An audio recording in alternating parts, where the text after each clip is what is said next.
Hello and welcome to the weekend edition. I'm Dr. Kingori. Now on this episode we'll be discussing corruption, but before we get to that, the government of Kenya is broke.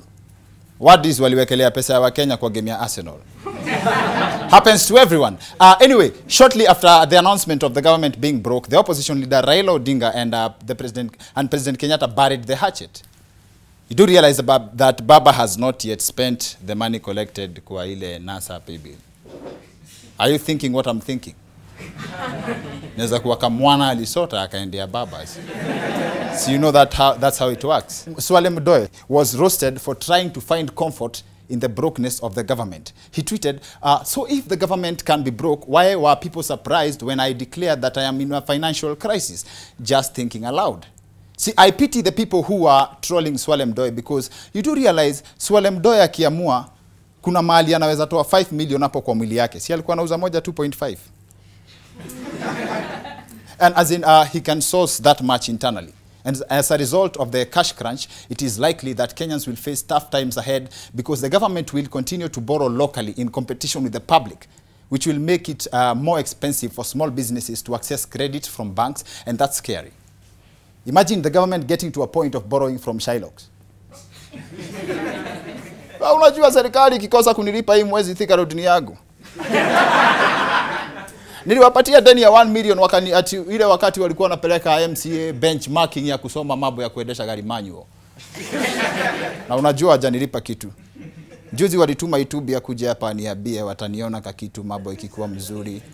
Ati wamalizane na Mchina. Kitu hawajui ni hata mimi ninawaona hivi. Now, the main subject of our show tonight is corruption, the fancy name for stealing, or rather the Instagram name for theft. See, in my opinion, this is probably one of the biggest reasons it's very difficult to fight corruption in this country, the fanciness. We know it's theft, but we have fancy names around it. Instead of saying money was stolen, we use phrases like amount of money unaccounted for. Simple experiment. Replace the word stolen with the word unaccounted for in the following context. Maze jana tulienda bash Kayole tukatoa viatu hapo nje. Kutoka maze viatu zangu zilikuwa unaccounted for. Does that even make sense? Does not even sound serious in a romantic setting. Does not even sound serious. Baby, you know, ever since I met you, my heart is unaccounted for. Now, this episode is not about how to solve corruption, but how to learn to live with it. Corruption is one of us. We need to embrace corruption. It's one of the things we are famous for as a country. That's why I think the government should start taking into consideration such suggestions from Kenyans. Kufunguliwa ofisi each and every route. Conductor ama driver asubuhi anaenda analipa. Anapatiwa risiti. Iwe legalized. Akisimamishwa ni polisi anatoa risiti, alihongana. I support this. I really support this. Polisi wakuwe na till number ya hongo. And you see, we need to give credit where credit is due. As fast as we run, still corruption has taken us to better positions on the world map than athletics. We once ranked as high as the 3rd most corrupt country in the world, according to some reports. While she was Minister for Foreign Affairs, during an interview on Al Jazeera, the Cabinet Secretary Amina Mohamed was asked a question on the state of corruption in Kenya by one Mehdi Mohamed. Your president has called corruption a national security threat. One report found Kenya is the 3rd most corrupt country in the world in economic crimes. But here's the thing, a recent report by Kenya's Ethics and Anti-Corruption Commission found that 3 out of 4 Kenyans believe corruption is not only rife in their country, but has increased on your government's watch. On your government's watch. I'm not going to talk about the percentages. I'll tell you this. I'm not asking you to talk about the percentages. I'm asking whether you agree with the majority of Kenyans. There is no country today, as we speak, right, that can tell us that they're free of corruption. I don't like this interviewer. Why are you asking obvious questions in an interview? There's so many questions he could have asked about Kenya that would have been relevant in that interview. Questions like, will Babu Owino be the next brand ambassador of Back to School? Especially now that mnajua kitu mlimfanyia. The serious question the CS would have answered, kama Isa Kode a musician or she does voiceover for instrumentals. There are serious questions about Kenya. Why are you asking the government about corruption? And miss questions like, what are civilians doing with the physique of police officers? See, I have to give it up. I have to give it up to the CS, Amina Mohammed, for her expertise, the expertise she displayed in that interview. I agree with her. There's no country in the world that can say it's free of corruption. In fact, I believe other countries are just jealous of us because we are good at it.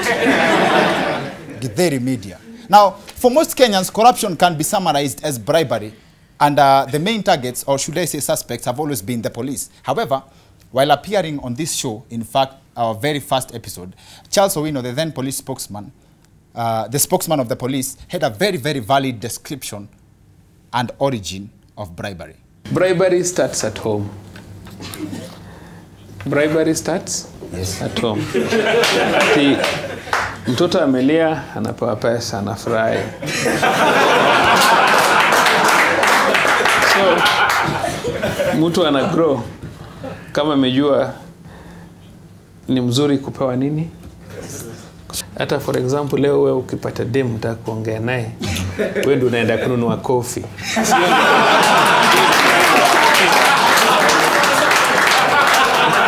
Yes. Bribery starts at home and even infiltrates relationships. Charles Owino is now Director of Communications Services in the National Police Service. He deserves it. There is, however, no denying that the institution of the police has been most accused of corruption. However, also, there is also no denying, but there is also no denying that there is effort to curb the same. We've all seen the endless crackdowns on corrupt officers by the EACC. One of them being this famous incident where a fight ensued between police officers and EACC officials. I hope this is the most ridiculous thing we will ever see.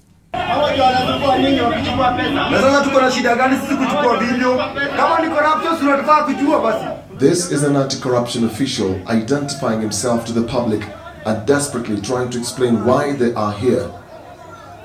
This is after the traffic police turned against them and started shouting, "Help, help, these are thugs, these are thugs." First of all, I don't think you got that. The police started screaming, "Help, help, these are thugs." The police was screaming, "Help, help, these are thugs." We don't even have a name for that. You cannot make that up. Do you know how ridiculous it will be if you came across a group of police officers running wakipiga nduru? Why is he? Wananchi tunakimbiza wana waisi. Tusaidieni. Do you know how ridiculous that will be? What a sight it will be to catch a police officer breathing heavily talking about, "Afande nakwambia wewe si wametutoa mbio." Unajua vile koplo nyango aliwekwa kofi nikajua kumewaka moto. Nikasema Mungu niponye. Kitu imeniuma sana ni ati sisi kama polisi tunaipiwa na wananchi wanaangalia. That's exactly what happened. That's what they were complaining about. If you want to know how corrupt Kenya is, we have the police and then we have an anti-corruption commission. Makes it sound like corrupt individuals are out of the league of the police. As in, kuna polisi na kuna watu wa corruption. Like corruption is si kitu ya polisi kudeal now. The anti-corruption commission is said to have no powers to prosecute and arrest and prosecute. The Ethics and Anti-Corruption Commission has been described by some haters as toothless. In fact, in some circles, this has been used as the logo. At one point, the head of the Anti-Corruption Commission was accused of corruption, which made the name anti-corruption very confusing. As in, the anti, is it to mean against corruption or it is a conjunction? Because that would make a lot of sense in several local accents. Ethics Anti-Corruption Commission. Like it's one thing. And this is a very hard fight, mainly because corruption is so politicized. For example, when someone gets accused of corruption, a whole community gets behind them for support.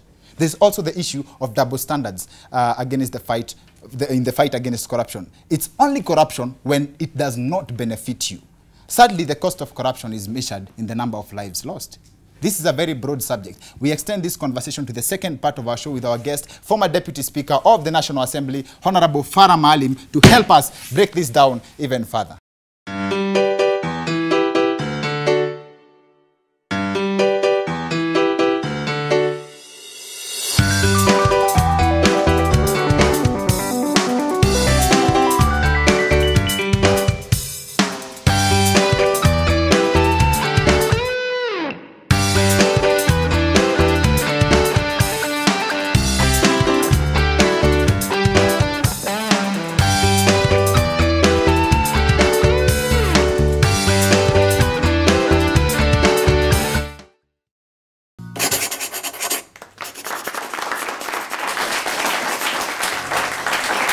Welcome back to the Weekend Edition. I'm Dr. Kingori. The subject of our show tonight is corruption, and our guest is the former Deputy Speaker of the National Assembly, Honorable Farah Maalim. Karibu sana mheshimiwa kwa show. Asante. Karibu sana. Najua hizi makaratasi nafanya mtihani. But it's a test of time. Karibu. And one of the things actually most people do not remember about Mheshimiwa is that he was presiding over the ejection of Mike Sonko from Parliament due to a hearing. You remember that? Have you met him after that? After that? Yes. Yeah, a number of times. He didn't catch any feelings about that? I don't think he holds anything to heart. But according to the rules of Parliament? The rules were very, very clear. I mean, these days you see him in very good suits and literally, yes. Not the ruffian he looked like that time, but he's a real gentleman now, because he gave that impression, which is very bad. Okay. See, that's an august house.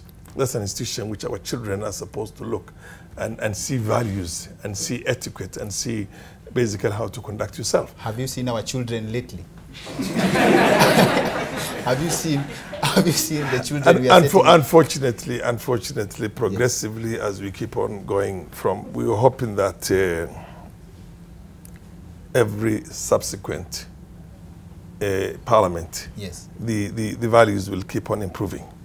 Unfortunately, it's getting worse every day.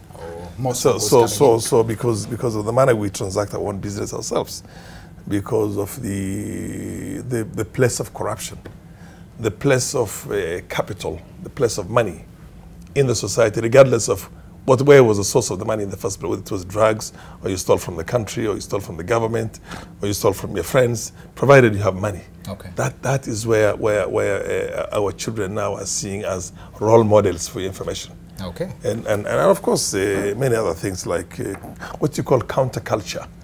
Counterculture, you basically roll back the culture and trying to destroy the society. They say, like the early days, I'm sure you're very young, you can't remember the hippies on the highway, you know, in the 60s and the 70s and the early 80s. Are you sure you were there? I was there, but in a different form, yes? In a different life, yes. There used to be hippies and basically the way with the bell bottoms and everything else. Yes. It was follow your feelings. Okay. Follow your feelings. That's when what you call people say it is a form of liberation and you know, sex and everything else and all this, you know, lurid things were seen as a form of advancement. But of course, there was a very powerful society all over the world that was pushing back that. And thank God it was pushed back, and a number of things that happened in the globe also pushed that one very, very hard back. But right now we don't have moral rearmaments that are trying to push back the immorality in the country. It's because we have Instagram. Yes. See, I went through your Twitter. You're very vocal on Twitter, and you're very, very, very strong points there. And there's one that particularly I took interest in. You and I quote, "Thank God I can face my Creator any day without any fear of hellfire." Yes. Or cause occasioned by stealing CDF money. Yes. My conscience is clear. Absolutely.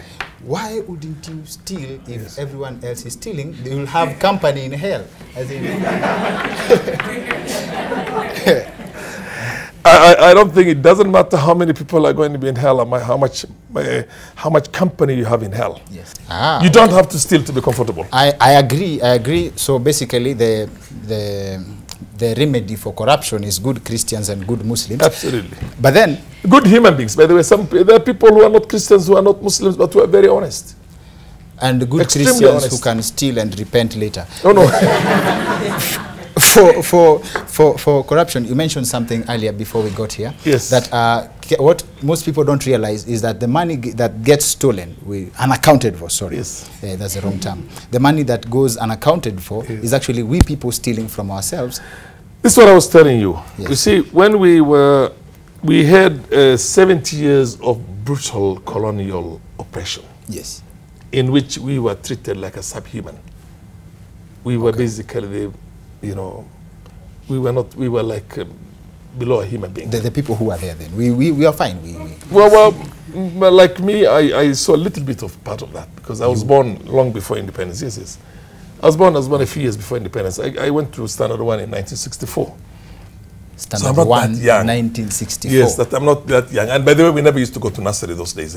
So I had to go through the Quran school first. And then I came to, and the Quran school was by far better than, because that's where you start learning the values. Okay. The nursery here today teaches people how to use a toilet, how to basically speak.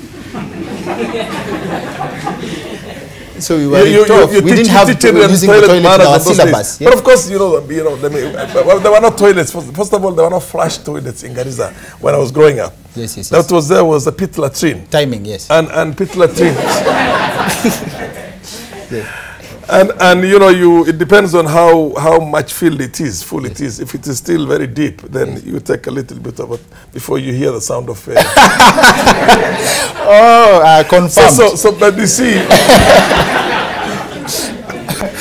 sometimes, in any country, there is some form of a primitive capital accumulation at some stage in that country's history.